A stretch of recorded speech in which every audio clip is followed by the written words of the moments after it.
Hi, I'm Ken McLeod. I'm the policy director for the League of American Bicyclists. And excited to talk to you about federal transportation bill today and generally kind of our interaction with Missouri. Um, on this slide is a picture of Missouri's bicycle-friendly state report card. I manage that program at the League of American Bicyclists. We do it every other year, so we last did it in 2024. Missouri was ranked number 49 out of 50 that year. We plan to do another ranking this fall, and I hope to get new report cards out no later than November. So there's a survey that will go to the Missouri DOT as we survey all state DOTs as part of this program. And hopefully there will be a better outcome than number 49 in the fall. But so the League of American Bicyclists has been around a long time. We were formed in 1880. And our mission is to create a bicycle-friendly America for everyone. We're a membership organization. We're a national organization. There's about 350 member advocacy organizations throughout the country and over 600 bicycle clubs that are members of our group. So it's really great to work with local partners and statewide partners in Missouri and elsewhere. And our approach is really to advocate and amplify voices of others at all levels of government. We try to educate and promote best practices, and then also showcase the movement and the great projects that are built with state, local, and federal funding that people really enjoy in their communities. So some of our major programs are the National Bike Summit, which happens next week in Washington, D.C. We'll be welcoming about 360 to 400 people who will all get together and have a great time. And the vast majority of them will go to Capitol Hill and go to the offices of their representatives and senators and ask for continued federal funding for biking and walking. That's a key part of our federal advocacy. And then we have the Bicycle Friendly America program. As I said earlier, I do the states program. We also have communities, businesses, and universities that get awards at various levels through that program. And then Smart Cycling is our education program where we've trained over 7,000 instructors on bicycle safety education throughout the country.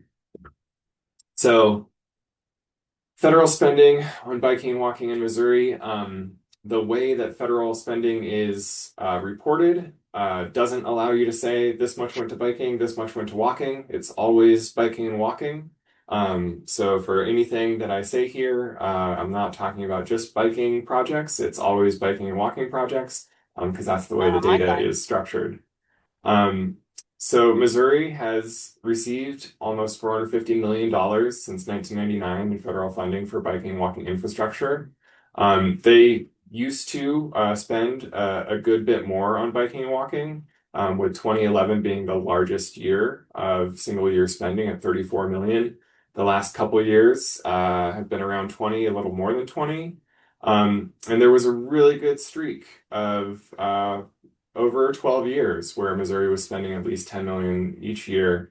That unfortunately fell down below that from 2019 through 2021.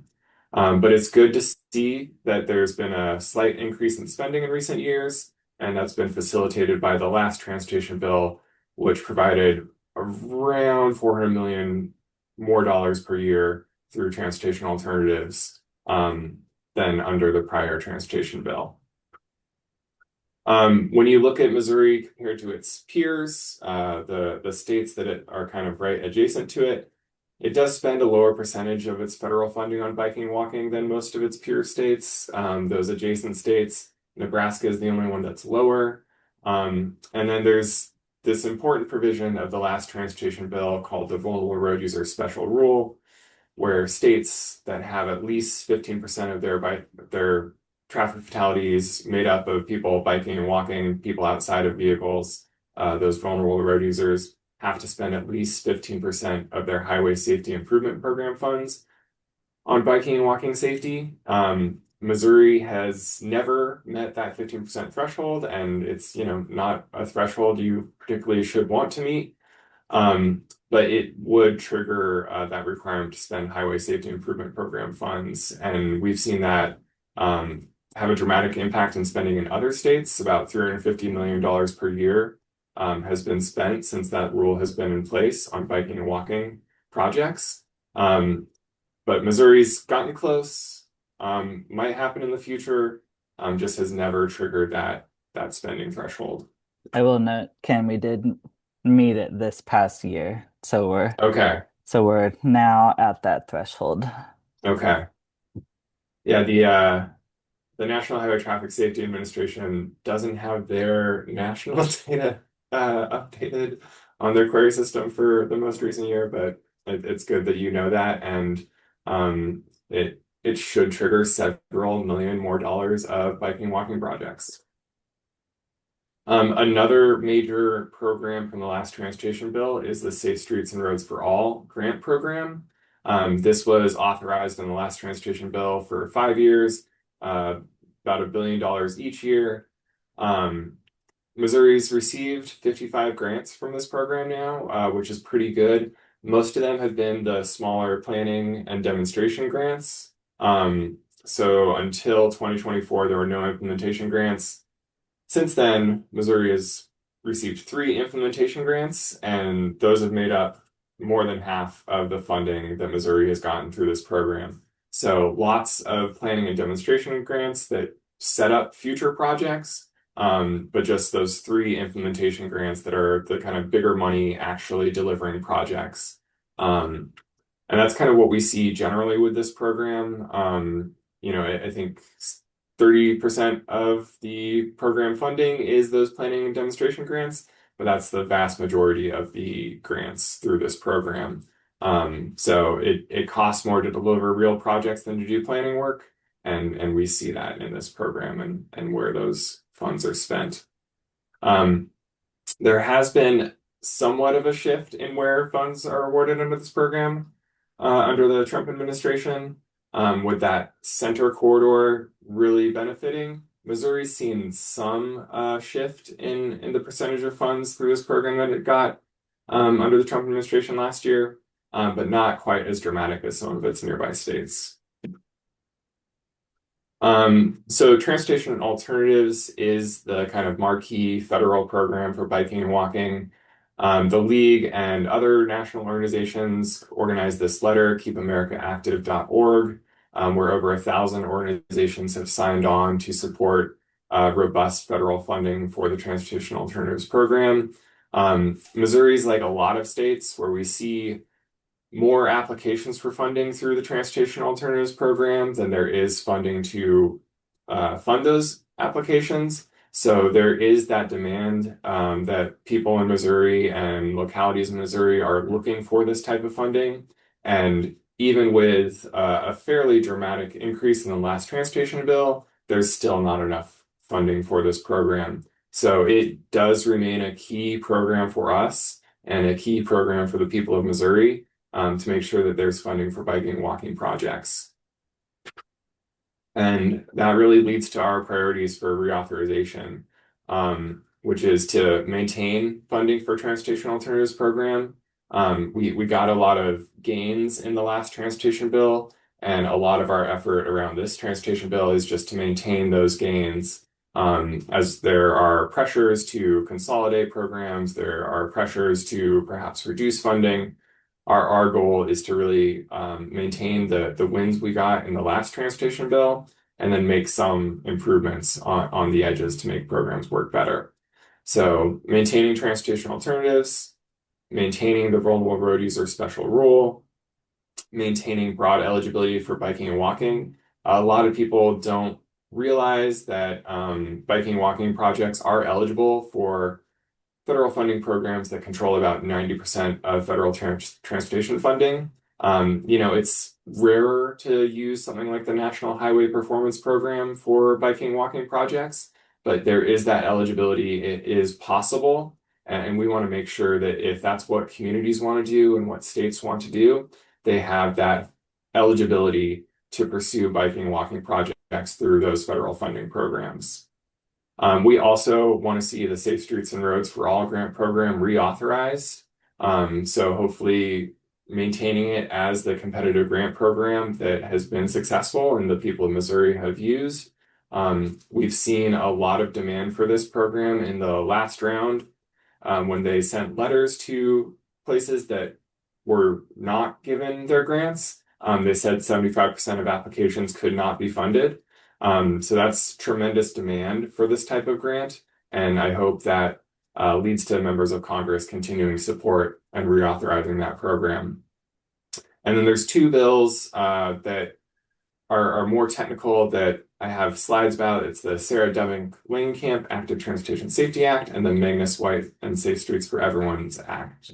So the Sarah Deming Langenkamp Active Transportation Safety Act, this would make some tweaks to the Highway Safety Improvement Program and the Transportation Alternatives Program so that states could fund biking and walking safety projects entirely with federal funds, using Highway Safety Improvement Program funds to match Transportation Alternatives Program funds and get that with 100% federal funding. That can be really helpful to communities that don't have the kind of local tax base to provide that match. It can provide flexibility to states that are looking to pull from different funding sources and can use these two federal funding sources to shift their state funding to other areas, shift their other program funding to other areas. So it provides flexibility and it also prioritizes safety in these projects. Missouri distributes their highway safety improvement programs through its districts. So you could have, if this were enacted, you could have some districts using the program and using this newfound flexibility and other districts not. It would be entirely opt-in at the kind of state and district level for how your DOT and the DOT district offices would want to administer this provision. But we're very supportive of this bill. And then the Magnus White and Safe Streets for Everyone Act would require the National Highway Traffic Safety Administration to adopt a rule with safety standards for people biking, people on motorcycles, other vulnerable road users to ensure that automatic emergency braking systems work and meet a performance standard for those road users. Automatic emergency braking systems detect a person in the road in front of a vehicle, and if it senses that a crash is imminent, it will trigger the braking system, substantially slowing the vehicle and reducing that injury severity, or stopping the vehicle and avoiding that crash entirely. So it's a really incredible technology that has great potential to improve bicyclist and pedestrian and motorcyclist and vulnerable road user safety. There are estimates out there that this technology could address between 50 to 70% of bicyclist fatalities. So we're very hopeful about this technology and this bill, but we also realize it is not an easy path for any regulation in Washington these days. And that brings us to the big role of Missouri. So you have the chair of the House Transportation and Infrastructure Committee as a representative from Missouri, Sam Graves. So he plays a leadership role in the development of this transportation bill. That AEB technology technically is through Energy and Commerce. The kind of that section of the transportation bill is developed in a different committee, but all the funding stuff goes through Transportation and Infrastructure Committee, which Sam Graves is the chair of. So he's said some good things about the bill, some interesting things about the bill. One of the things is that he is hoping for $550 billion in reauthorization. That would be the same as the last transportation bill. So I kind of mentioned some of the pressures to consolidate programs to potentially reduce funding. He's very hopeful that they can get the same amount of funding. So that maybe reduces that pressure to consolidate programs or reduce funding for certain programs. He's also said he wants a traditional highway bill, and he's also said competitive grants aren't competitive. Traditional highway bill, I like to think that 35 years of funding biking and walking makes it traditional. He might have different feelings. It was interesting to see him kind of quoted in two different public speeches in November, he said, we're not going to be spending money on murals and train stations or biking and walking paths. Um, then in February, maybe a meaningful difference. It was just we're not going to be buying artwork for train stations. And didn't mention not spending on biking, walking paths. So I like to think hopefully, and maybe that means he's softening on spending on biking, walking. Still doesn't like art and train stations, but maybe that's a hopeful sign. Um, and that traditional highway bill part, I think it's really important to remind your representatives that transportation alternatives and its predecessor, transportation enhancements, have been around since 1991. 35 years is a long time, kind of creates tradition. Uh, Missouri has benefited greatly from the program. There's been over 1,000 projects in Missouri since that time that have been funded by transportation alternatives or transportation enhancements. The best place if you want to look up those projects, particularly going back all the way to 1991, the Rails to Trails Conservancy has a really good site through an initiative called Trade on their website. Um, and then on Safe Streets and Roads for All grants, that is a nationally competitive grant program. And Missouri has done fairly well, and Sam Graves's district has done fairly well in that competitive grant program. So while I think he has expressed some skepticism that competitive grants are actually expressions of kind of what the executive wants to do, and not truly competitive because the executive has kind of discretion to pick winners and losers. Um, the fact is, his district and Missouri generally has benefited a lot from that program, and has been competitive. So I think it's good to reinforce that it has benefited his state and his district.